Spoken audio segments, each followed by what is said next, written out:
Hello friends, आज के इस ट्यूटोरियल में हम HTML के टेक्स्ट एडिटर्स के बारे में जानेंगे। दोस्तों, आगे बढ़ने से पहले आप सबसे ये रिक्वेस्ट है कि नीचे दिए गए लाल बटन को दबाकर मेरे चैनल को सब्सक्राइब कर ले और उसके साथ नोटिफिकेशन बेल को भी दबा दे, जिससे मेरे आने वाले वीडियोस के नोटिफिकेशन आपको सबसे पहले मिले। दोस्तों, मैं हूं विजय साहू और आप देख रहे हैं विजयकॉम एजुकेशन। चलिए आज कुछ नया सीखते हैं।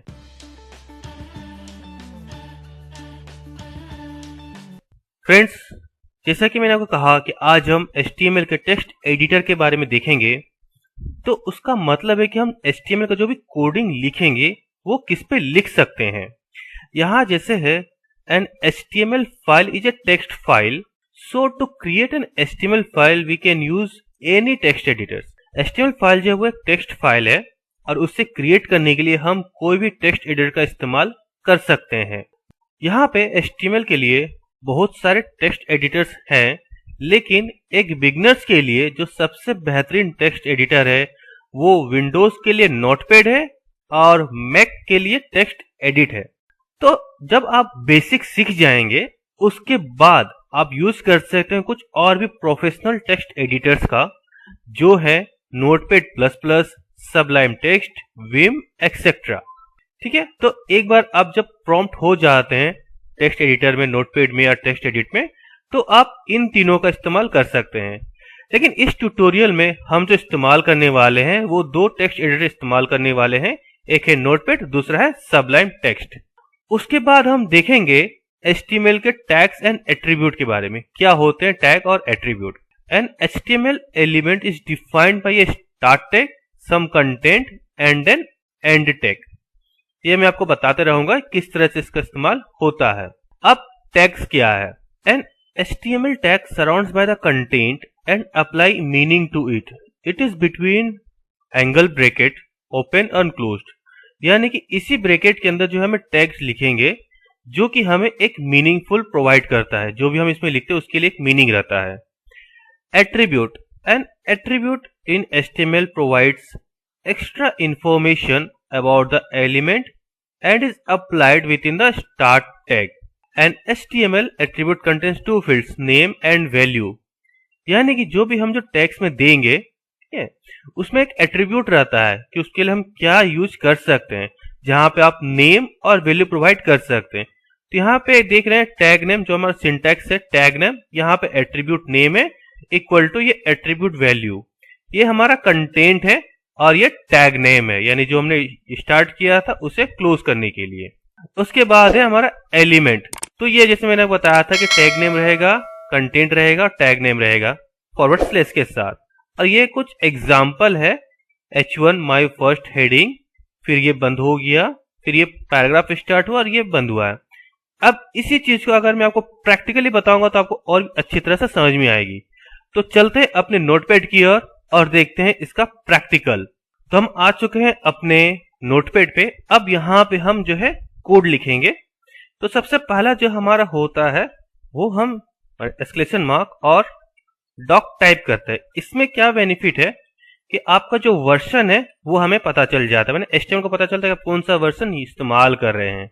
उसके बाद HTML को हमने स्टार्ट किया और HTML को हमने क्लोज कर दिया। अब हमें जो भी करना है इसी के बीच में करनी है। यहाँ पे हमारा हेड आ जाएगा, जो हमारा हेडिंग है। इससे पहले मैंने आपको इंट्रोडक्शन में बता दिया है। फिर ये हेडिंग हमारा बंद हो गया, हेड। अब हमारा स्टार्ट है टाइटल। टाइटल हमारा शुरू हुआ और यहाँ पे हम टाइटल को क्लोज कर देते हैं।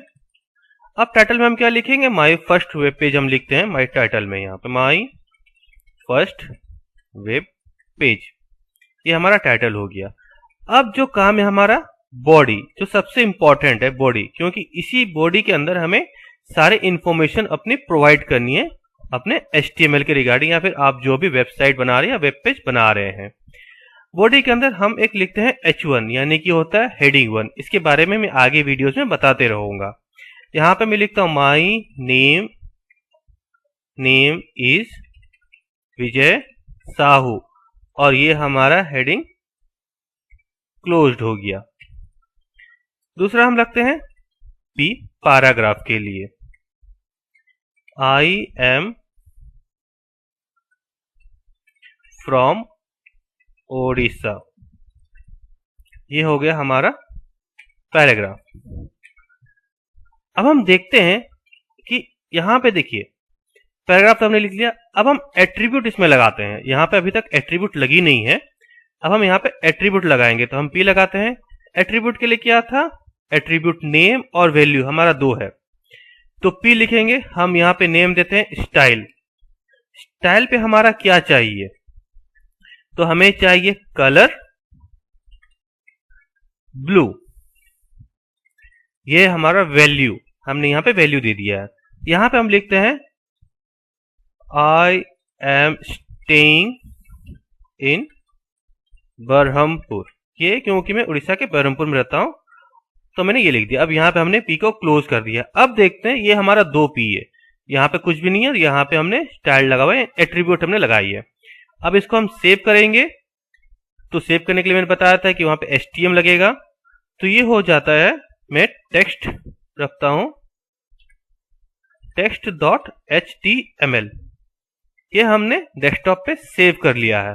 अब हम डेस्कटॉप पे जाएंगे, तो ये देखिए ये हमारा आ चुका है फाइल। अब इसको हम ओपन करते हैं। ओपन करेंगे हम यहाँ पे, आप चाहते किसी में भी ओपन कर सकते। मैं फिलहाल फायरफॉक्स पे ओपन करता हूँ। यहाँ पे मैं ओपन क्लिक कर दिया और ये ओपन हो रही है। बूम गाइस, देख रहे। अब देखिए ये था हमारा टाइटल, और यहाँ पे देख रहे हैं आप एड्रेस बार में text.html जो हमने सेव किया था। ये हमारा हेडिंग H1, ये हमारा पैराग्राफ है, नॉर्मल पैराग्राफ है। और यहाँ पे हमने एट्रीब्यूट लगाया था जो कि क्या था, स्टाइल जो है कलर हमें ब्लू में चाहिए, तो हमें यहाँ पे ब्लू आ गया है। अब उसी तरह से आगे मैं आपको बताता रहूंगा कि और क्या क्या एट्रीब्यूट्स हैं जिसकी वजह से आप अपने स्टाइल को चेंज कर सकते हैं। तो आई होप गाइज वीडियो पसंद आई होगी, तो लाइक करें, अपने दोस्तों के साथ शेयर करें, और हाँ सब्सक्राइब करना बिल्कुल भी ना भूलें। मिलते एक नए वीडियो के साथ, तब तक के लिए धन्यवाद।